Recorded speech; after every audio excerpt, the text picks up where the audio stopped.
Hello and welcome back once again to the ProTipster Football Show. We've got more Champions League and Championship action than you can shake a big stick at. Not that you would exactly shake a big stick, because you're not demented and you don't live in the Charles Dickens novel. We have such luminous matches as Karabakh versus Chelsea, Basel versus Man United, PSG and Celtic, and man, you thought international football was born. But despair not, Atletico versus Roma, and Juventus versus Barcelona could well save the night, and you won't have to watch celebrities dancing in the desert. They've got talent, or whatever the hell it's called. With me again, our pro tipster and pro tipster Daniel, and they're going to help you and me learn more about betting on football. Gentlemen, how's it going? Yeah, good. Looking forward to the rest of the week, really. It's football every day. It's great. Ooh. Yeah, good here too. Although no football on at the moment. I have to wait till this is finished and I can watch it on the internet. Look, before starting, lads, if listeners want to get in touch or send us in any questions, feel free in the YouTube chat, or you can find us on Twitter. I'm ProTipster IRL, Martin is ProTipster DN, and Dan is ProTipster Dan. So if you want to get in touch with any betting questions, please do. Just a reminder as well, we are live streaming this on YouTube. We also put them out on the ProTipster blog website, iTunes, Stitcher, and all the other good Android podcast apps as well. So all that housekeeping is done. Let's get talking about the biggest match of the night. Well, not really. It's Karabakh versus Chelsea. Karabakh 4th. Chelsea 2nd, a point behind Roma. How do you see this going? Let's start with Daniel. Is anyone daring to back against Chelsea win? I can't see Chelsea getting anything less than a win in Karabakh. And I know it's a long haul to Azerbaijan, but it's not one you're going to see Chelsea. You can see Chelsea losing, is it? Probably not. But I guess everyone thought that when Atletico and Roma went there. True. Their keeper has had a couple of blinders. I suppose that's what it'll be again. Can he do it again? Can he have another blinder? Yeah. Did you find any value? No. Is the quick answer to this one. I didn't really see anything I fancy. I'm just looking now. Yeah. It's going to have to be an Asian handicap bet, and the line's at 1.5. Wow. And I'm not sure, because the thing is as well. Okay, so Chelsea are in the table in second place. A win guaranteed their passage ahead of the last game against Atletico Madrid. So yeah, they'll go for the win. But are they going to play a full team tomorrow? Not sure. I think they will, because I think Conte's come out and said in his interview that, in not so many words, that City are too far ahead and he's going to focus all of his attention on trying to win the Champions League. So I think they'll be full strength. I've actually I didn't find too much value, but what I've gone for, I've actually gone for Chelsea to win the first half at 1.7, which isn't too bad, I think. Yeah, just on the basis that Conte, I think, is going to put out a full strength side, and they'll want to get this done and dusted as soon as possible. Yeah, I left it alone. I just don't fancy it. Karabakh are a weird team to play in Azerbaijan, and I don't know. Something tells me this is one not to bet on, so I've given it a swerve. Atletico can they still make it? They can, but they'd have to beat Roma tomorrow, wouldn't they? And they'd have to beat. I suppose Karabakh is their last match. No, Chelsea is their Chelsea. Yeah, I can't see them doing it. Yeah, no, they're in big trouble then. I wonder, will they? They'd hardly be bothered in the Europa League, though, would they? Unless they saw there was a chance of getting back in the Champions League. But then again, they get in the Champions League every year, so they wouldn't really need to worry about that. It's a prestige thing. Oh, they might do. Valencia are having a good season this year, so That's true as well. You have to wonder. Right, let's move on to the next English team then. So, Basel are at home to Man United. Basel they'll want a good result to stay ahead of CSK Moscow, who are playing Benfica. The odds on this one, lads, actually, I have some questions for you. United are almost evens, and the handicap's only set at Benfica at plus 0.5. Sorry, not Benfica. I'm saying Basel. Are Basel so good at home? Or has Man United just got nothing to play for anymore? Well, I think United have qualified. Let's be honest, pretty much. They need a point to secure top place.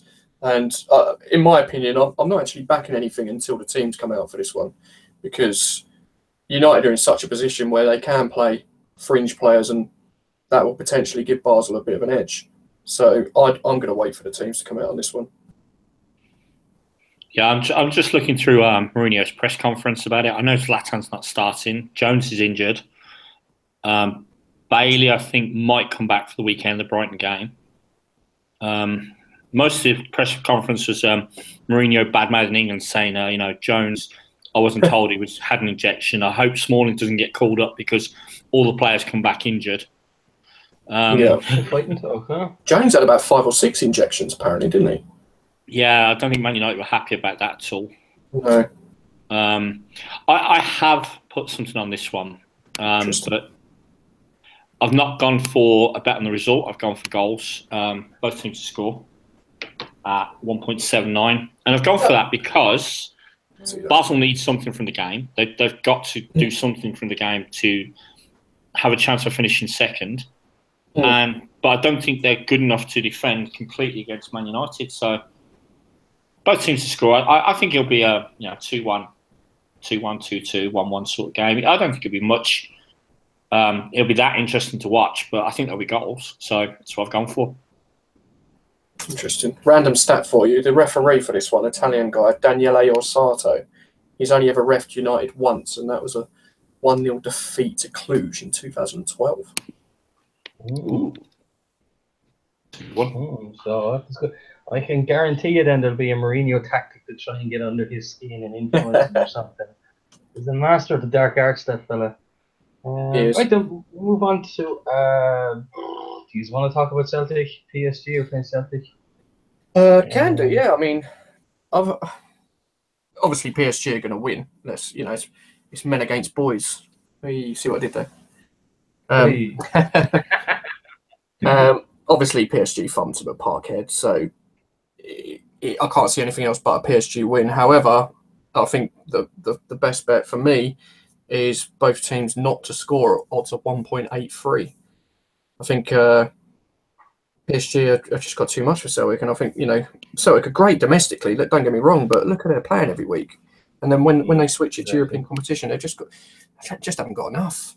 They can compete with the likes of Anderlecht, but when it comes to the big boys, they just fall apart, and I can't see anything else but a comfortable PSG win, to be honest. I was looking. There must be an awful lot of money on the goals markets, because you have to go to over 4.5 before you get at above evens.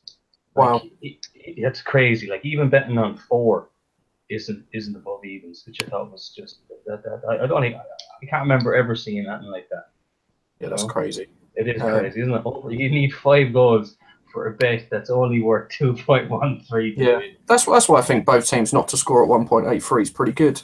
PSG ain't conceded yet this season either in the Champions League. So my only worry is that they might have, they've already they want to finish top, so they probably want to win this game, but they've already qualified and they've got Monaco away at the weekend, so they might have one eye on that. So my only concern. I'm looking forward to seeing Neymar against that young lad. God, I can't remember his name. He's Scottish fella. They were tearing lumps out of each other up in Glasgow, and I hope he's playing. He's a fringe player that played that night. I don't know if he's a regular in the team, but I hope he's there, because I know who you mean. You remember they were giving each other awful. Yeah. he really annoyed Neymar wouldn't shake his hand at the end, would he? Yeah, that was it. His name. I know you mean though. Yeah, he's a young lad. I think he had a mad number on his shirt, like 49 or something. He was only young, but anyway. Yeah. But Anthony Ralston. Ralston. Was it him? Was it Ralston? Could be. I think so. Yeah. I don't remember. We're all typing frantically now. The Asian handicap was set at minus 2.75. Even at that, it's still under. You have to go Asian handicap minus 3 for it to be over evens, which is just insane. There must be so much money in the goals markets. It's mad. God, yeah. Yeah. But, yeah, Celtic will want to just get this out of the way. They'll have a big game, win, lose or draw. They'll have a big game last match day against Anderlecht for the Europa League space. Yeah. It's a funny one. I was reading again. It comes up all the time about Celtic playing in the Premier League, and like, I don't know. Do you think we'll I don't know. Do you think we'll ever see it? Like you say, there's been talk for so many years. I just can't see it ever happening. I don't think it'll happen. No. I don't think. I'll be honest. I don't even think they're good enough for the Premier League. I don't think they are. I don't think they are Rangers when they were good. I don't think either of them were good enough for the Premier League. I've seen a little bit of Scottish football, and the standard is poor. The standard is really poor. Like Celtic are basically in a one-horse race at the moment, and will be until Rangers or someone else can finally catch them. But it's boring, and because it's a one-horse race, Celtic aren't progressing themselves. They got nothing to push themselves against week in, week out. That's why I think they got this unbeaten world record or whatever it is, 62, 63 games, and it's decent, but look at it playing to get that. It's not the best record in the world, to be honest. Yeah, like would they beat Palace at the moment? Would they beat Swansea? Would they beat West Ham, West Brom, Everton? I mean, they give them a game, but I guess the argument is if Celtic ever did come to the Prem, then they'd be able to attract, with the prestige of the club, they'd be able to attract the better players and then hopefully become a bigger club in the Prem. But don't think it happens. I don't know. I mean, if the way I see it, if Swansea and Cardiff and Wrexham can play in the English leagues, then Celtic should be allowed to as well. But then on the other hand, maybe the Scottish FA, maybe they'd lose a bit of money from it if Celtic weren't in it. That might be an option too. Yeah, I don't know why, but it's really random. It just popped into my head when you mentioned about Swansea and that. Well, I always wonder why Berwick Rangers play in the Scottish League when they're... it's a geographic thing. Is it? Yeah, it's the same as Gretna. It's just Gretna played in the English leagues for a while because geographically it was easier for them to do so. Berwick is like nowhere near anywhere in England. So that's right on the edge, isn't it? And so it's geographically easier for them to play in Scotland. Yeah. It's like Wrexham, Swansea, Newport County, etc. play in England because it's historic. Yeah. They've been playing in England for like 100+ years. Yeah. Whereas the Scottish teams, the Scottish FA was founded like a similar sort of time to the English FA. So that's why. And I think if Celtic left the Scottish Premiership for England, Scottish football would fall apart. It really would. Yeah. You know, because you look at the attendances, and Celtic put 10,000 on the gate anywhere. Mm. Well, unless Daniel, it turned into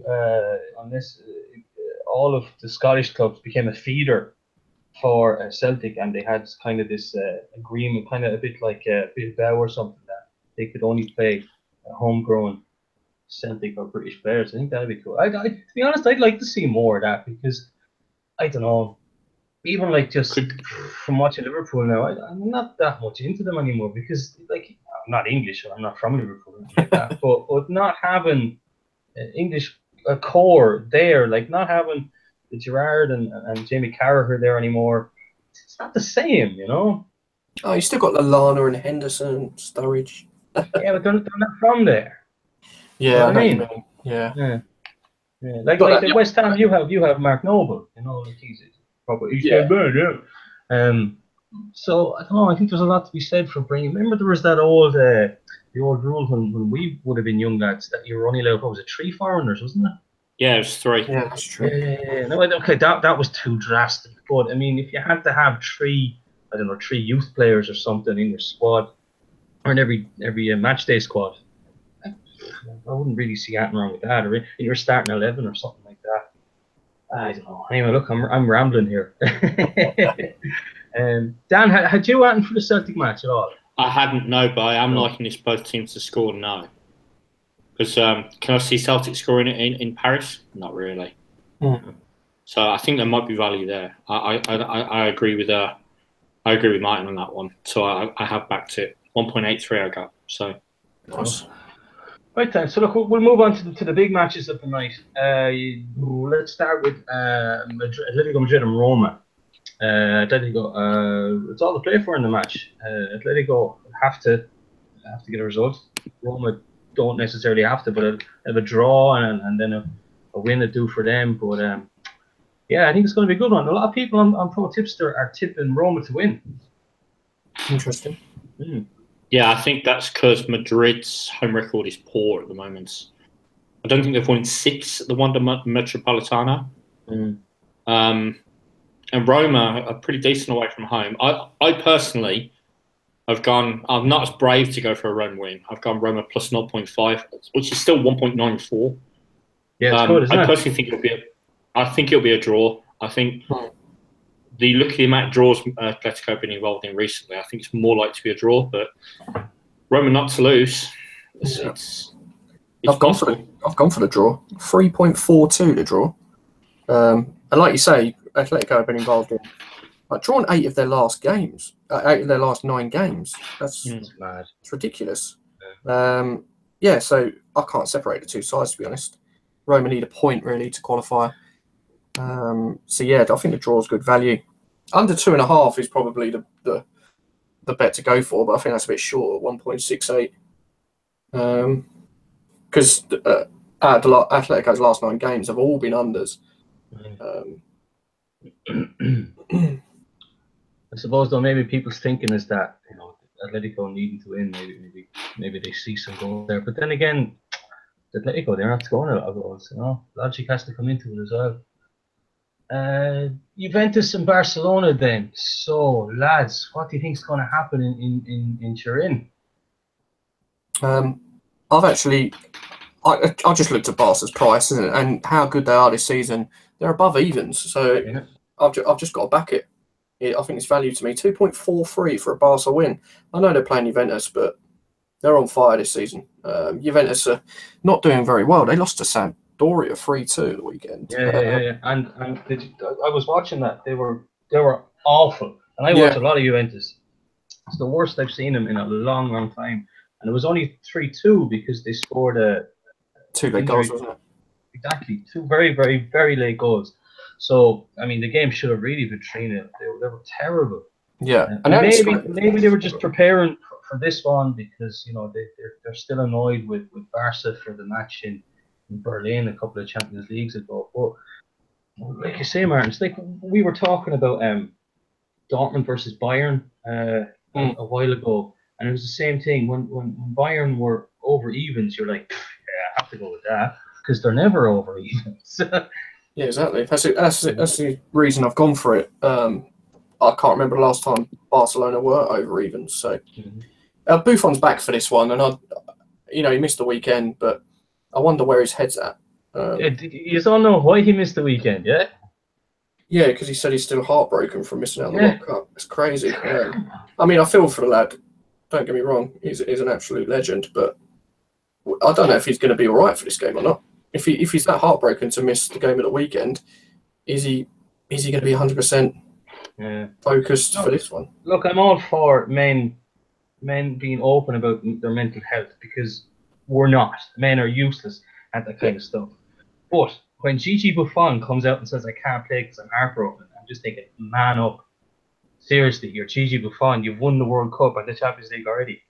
Like, seriously, it's 90 minutes. Just go and go, You can't be that heartbroken. Maybe I'm being insensitive now. I don't know. Daniel, am I being insensitive?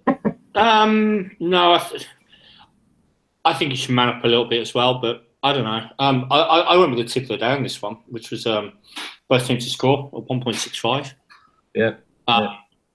Because I couldn't really pick a winner between Barcelona and Juve, and I thought it's just going to be goals. So. And especially if Buffon doesn't play, even better. So yeah.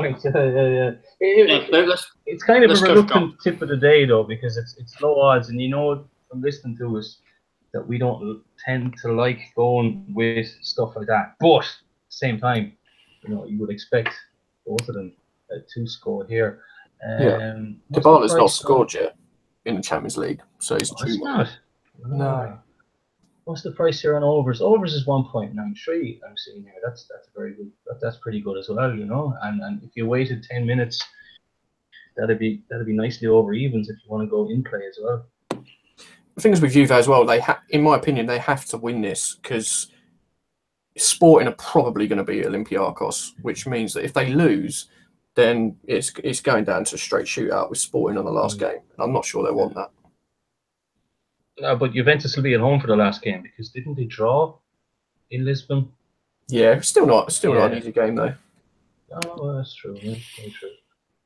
Right, so look, that's the main Champions League matches. Is there anything else, lads, you just want to talk about from the remaining fixtures? No, I've not got any of this. No, I haven't. I mean, go on, Dave. I think actually I lie. I have got one. I think so. Hang on, let me check. No, it's tonight. Okay, ignore me. I'm talking rubbish as usual. Yeah, I haven't got anything. I think the only thing I probably would go for if I was pushed in the other games would be over 2.5 goals. CSK Benfica, because Benfica got goals in them. CSK need to win. They don't keep clean sheets in the Champions League. We know that. So I think there will be goals. Marco, ProTipster Marco, our Italian representative, he's gone for a CSK Moscow win. I think it was 2.2 or 2.1, something like that. Oh, right. That's not bad. Well, that's the thing. If CSK are going to win, it's going to have to be over 2.5 goals because they always concede.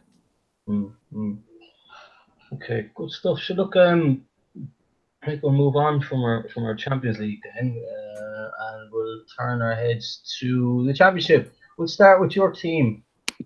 Daniel, Middlesbrough. You're away to your team are away.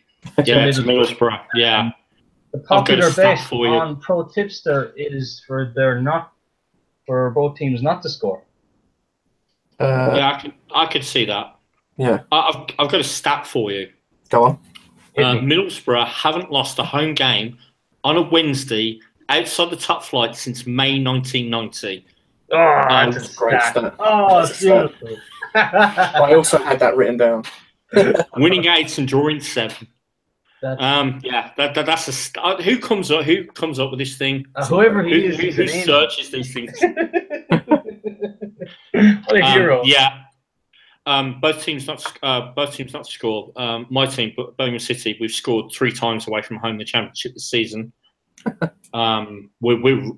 We haven't won away for so long. I can't remember the last time we won away. I think it would have been the end of last season. Yeah. Bristol City. I think it was, yeah. And then you also beat Wolves before that. I've got written down 2 away wins in 2017. Yeah, that's it. Not great. We played better on Saturday. It was actually quite interesting because we recorded a player called Stephen Gleeson, Irish international midfielder, well, ex-Irish international midfielder. Can't seem to get into the Ireland international side for a while now. And the rumour was he'd had a rock with the manager Steve Cottrell in midweek. So right. I didn't think he was going to get in the team, but they picked him when he got injured. He came off at half time. But Gleeson's unusual for our midfielders because he can actually pass the ball. And it's something we've been lacking is a player who can put their foot on the ball and pass it forwards. And the big question is, will he be fit for tomorrow night? Because if he is, I would pick the same 11. But if he isn't, it'd be interesting to see where we go. Borough have lost only 1 of their last 17 home matches against us in all competitions. Yeah. So, I wouldn't back Birmingham City in that game. The safe bet would be both teams to score no. What are the odds for that? 1.76. That's not bad. Borough just to win a 1.66. So I've actually gone quite heavy on Borough. I think I went 80 confidence. I think Borough are going to win quite comfortably. Don't forget, last time you went to the North East, Dan, you got thumped by Hull.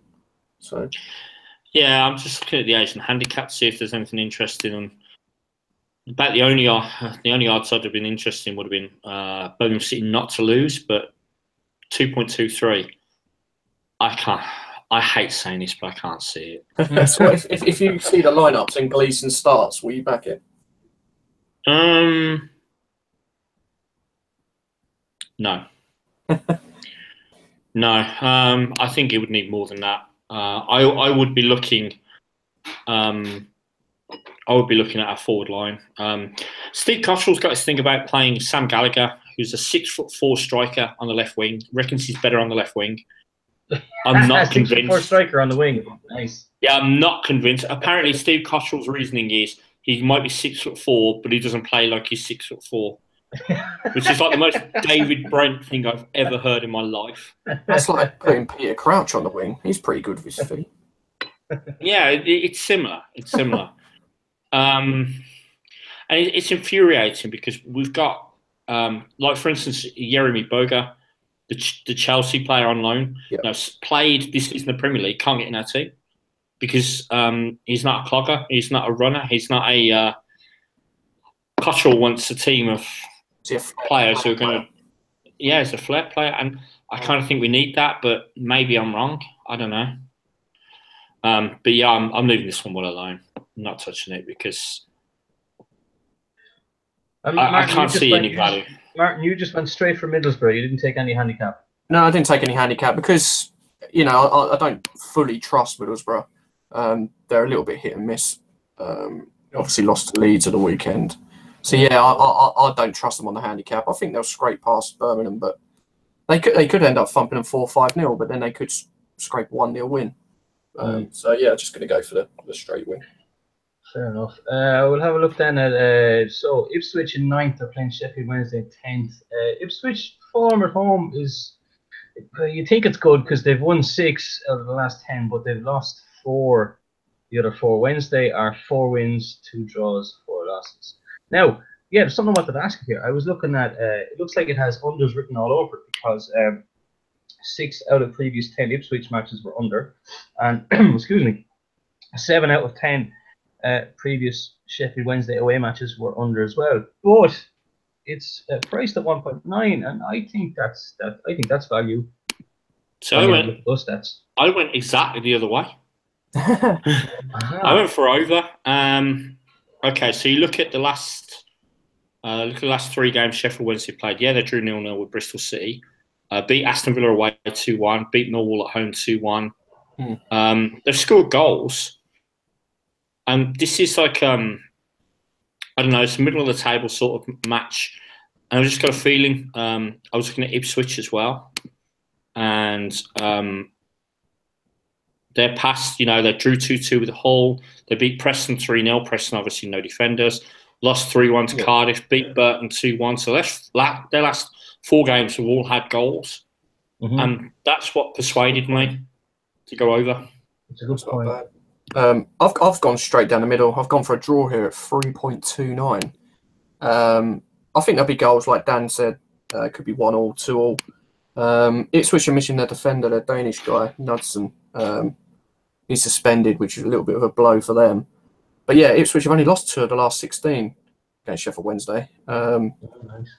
And Sheffield Wednesday have actually lost 9 of the last 12 away games played on a Wednesday. These awesome up to stats. These are great, aren't they? And another one for you. Randomly, Sheffield Wednesday are the only side not to concede a headed goal this season. That's nuts. Oh, lump on it. It has to happen eventually. But yeah, 9th versus 10th. They're doing very similar things this season. So I've gone down the middle. Fair enough. So that's the way that I was looking at this. These are the experts here.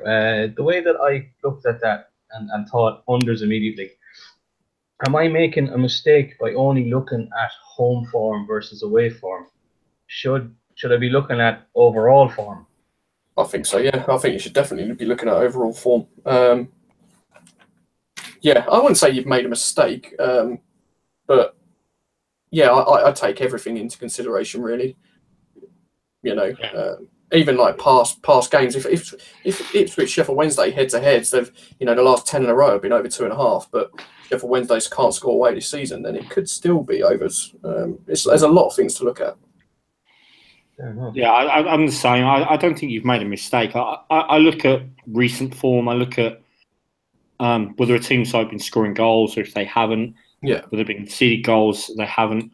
And it's like other things like you say, like the Ipswich defender is out suspended. Does that mean their defence is going to be a bit more, bit more suspect to goals? Will that improve the amount of goals that could be scored?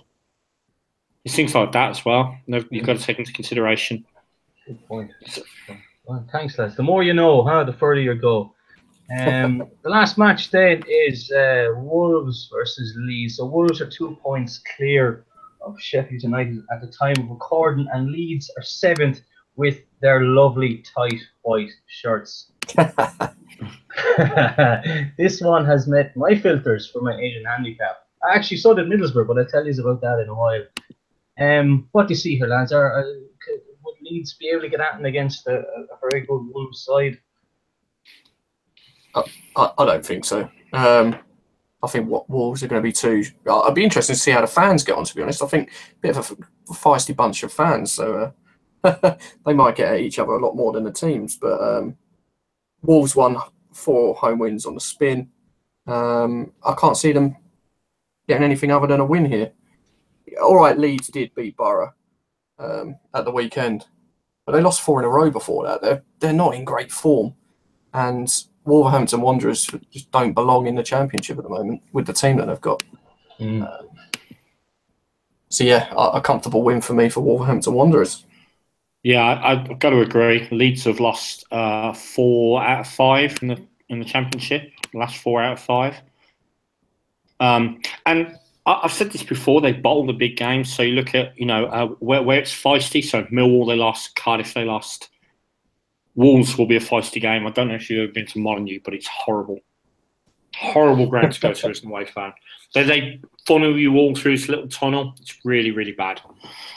So yeah, it's going to be a bit tasty, I would think. Excuse me. Wolves won 3 in a row. Their home form, they've won 4 in a row at home. Not lost since 19th of August at Molineux. Wow. So yeah, I'd be looking at the. The trouble is Wolves are 1.59 to win. Yeah. Do I trust them in the Asian handicap? You're looking at 1.5. Hang on, 0.5, which is Wolves by. Yeah. There's no value in that. The only thing I'd be looking at maybe is goals, because I think Wolves don't concede very often. They've conceded no goals in the last 3 games. They've got a very tight defence, I think. Leeds, if I remember rightly, they've scored 1 goal, except for Middlesbrough. They've scored 1 goal in each of their previous 4 games. So maybe the goals will be the way to go. And the line there, 2.5, is unders is at 1.8. So maybe that. Yeah, that's not a bad show. Maybe that, like a Wolves 2-0 win, something like that. 1-0, 2-0 win. I've actually put my Championship predictions in a treble. So I've got obviously Wolves to win, Borough to win, and then the Ipswich draw with Sheffield Wednesday at 8.68. So I didn't think that was too bad. It could come off.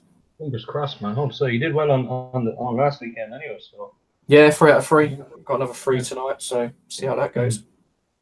Very good. Right. So look, that's pretty much it then for the matches. Anyone got any opinions about Newcastle being sold? Do you think it's going to go through? And is there any rumours to who the bidders are?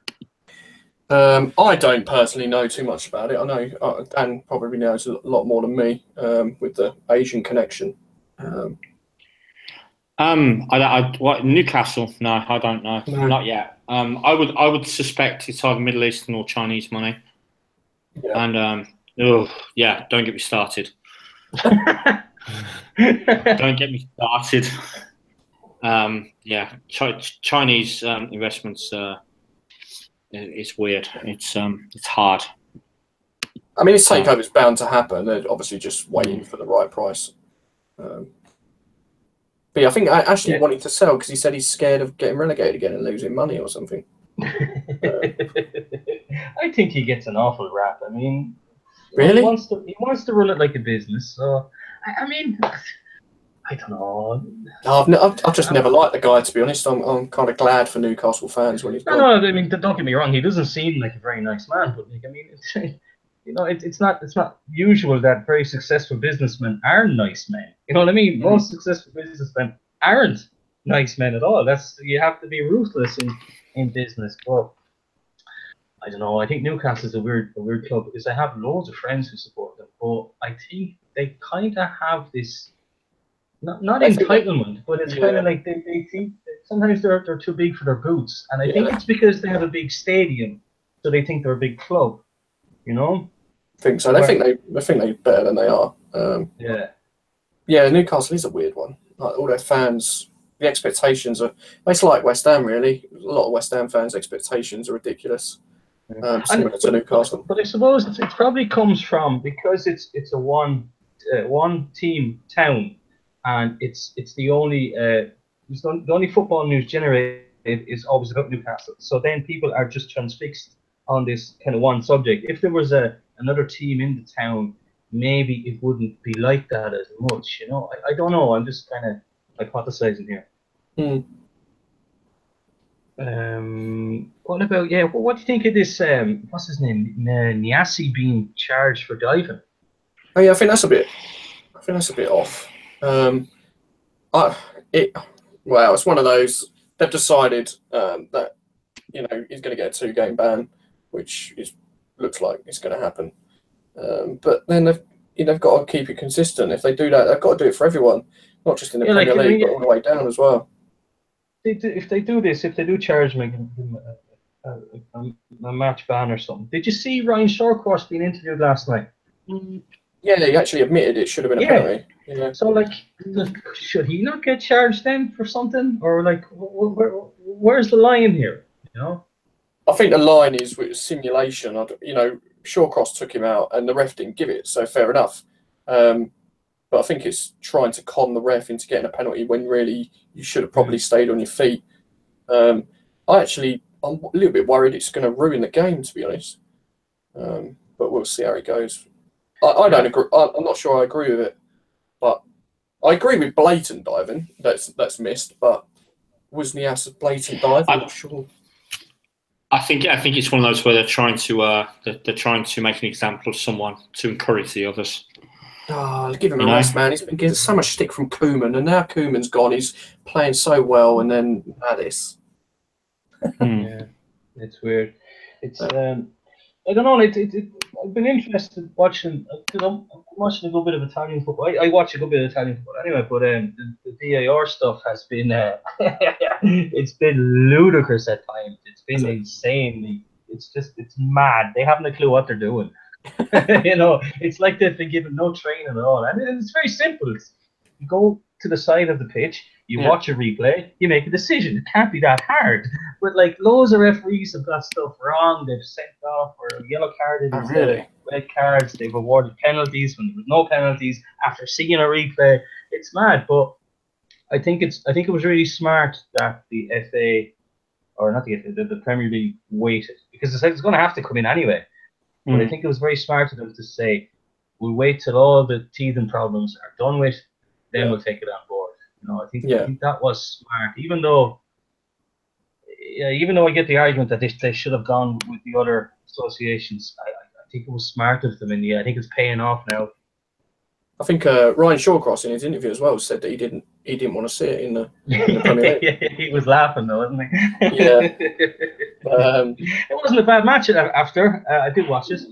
Yeah, it was good. Yeah, I went for the draw and it was a draw, so I was happy with that. Shout. I've got a question for you. Did you see what Adebayor said on Twitter today? Was it about a fellow teammate? Yeah, Thomas Rosicky. Yeah, said even if he said something like "How are you?" he'd be injured for 2.5 months or something. Yeah, it went on further. It went on further than that though, because Goal reported that Adebayor said that, and Adebayor said, "Hold on a minute, dig a bit more before posting stuff on your Twitter page. This is completely inaccurate. I have full respect for all former clubs and former teammates." So he's like, okay, fair enough. And Goal went, hold Hi, Emmanuel. These are direct, accurately translated quotes in your interview with SoFoot magazine. Did this interview not happen? With a nice little photo of the quotes. He doesn't have respect for it previously. You remember that celebration he did for Man City down at the Arsenal end? Yeah, I remember that. He doesn't have any respect at all, by the looks of it. Adebayo is full of crap. He's done this before. Yeah, he's got a hat trick at the weekend, didn't he? Yeah. As did and the fifth goal in that game was scored by former Birmingham City player Kerem Fry, who we should never have sold. Wow. Istanbul Başakşehir. Yes. Try saying that when you're drunk. Right then, look. I'll tell you a little bit about this Asian strategy I've been doing. Go for it. Another video came out today. Video 4. We're on day number 8 now of testing. So, for handicap tips, it's produced a 7.2% yield, a 50% hit rate, and average odds have been 2.04. So after a disastrous start of losing the first 2 tips in a row, that's becoming good, and it looks like it might pay off after the end of 30 days. Now, there's a long way to go, of course, but make sure and check out the videos on ProTipster Global on YouTube. It explains exactly what Asian handicapping is and what the criteria for the strategy is. It's all very clear. I've changed it a little bit. I've tweaked with the odds. I'm going to try and make sure I'm betting at around 1.9. So between 1.9 and anything that's over that, just to try and keep the yield on the right side. But yeah, it's interesting, and yeah, there's those 2 matches, Middlesbrough and Wolves from tomorrow night. They both hit the criteria. Sporting Olympiacos as well, they hit it as well. Yeah, so I can't wait until the 30 days are up and to see how it goes, because if you just happen to stumble on a winning strategy like that, wow, you know. Yeah. Just out of curio, I don't know if you've seen the teams are out for the Champions League. Are they? 2 minutes early. Well, some of them are out. Man City's is out, and as I thought, Yaya Toure starts, and Phil Foden and Brahim Diaz are both on the bench. I'd love to see Phil Foden go on. That'd be class. Yeah, and Pep has said today that he wants to give him a start. He wants to give him a go in the Champions League because he can. Liverpool's team's also out. Mignolet has been dropped, as we thought he would. Gomez stayed at right back. Lovren and Clavan centre back. And Spartak. That's rough. That is. It looks like Spartak are going to win as well. They're 1-0. Yeah, they've scored a couple of minutes ago, didn't they? What's the Porto score? Still 1-1. 1-1. Yeah, still 1-0. Yeah.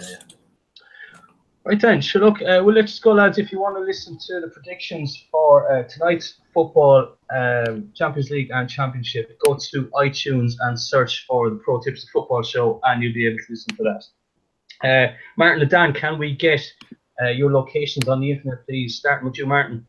Yes, at ProTipster.en on Twitter and at ProTipster Martin, all 3 separate words on Facebook. Daniel.